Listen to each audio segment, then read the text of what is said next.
तर मित्रांनो, background verification प्रोसेसची सिरीज केली, याचा हा शेवटचा पार्ट असणार आहे.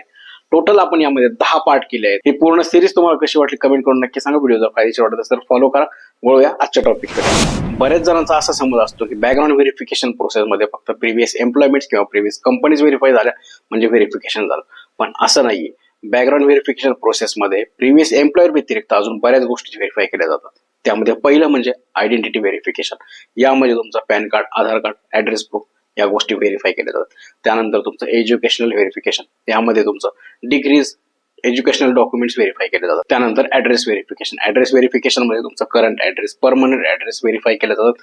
अशा वेळेस फील्ड व्हिजिटही होऊ शकते. चौथं म्हणजे क्रिमिनल बॅकग्राऊंड व्हेरिफिकेशन. यामध्ये लोकल पोलीस रेकॉर्ड्स आणि कोर्ट डेटाबेस चेक केला जातो.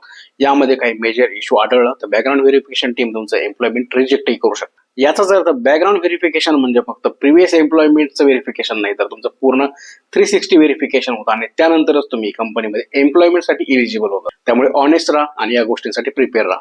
हा व्हिडिओ तुम्हाला आवडला तर लाईक करा, तुमच्या मित्रांना शेअर करा. बॅकग्राऊंड व्हेरिफिकेशन प्रोसेस बद्दल काही डाऊट असेल कमेंट सेक्शन मध्ये नक्की विचारा आणि फॉलो करायला विसरू नका.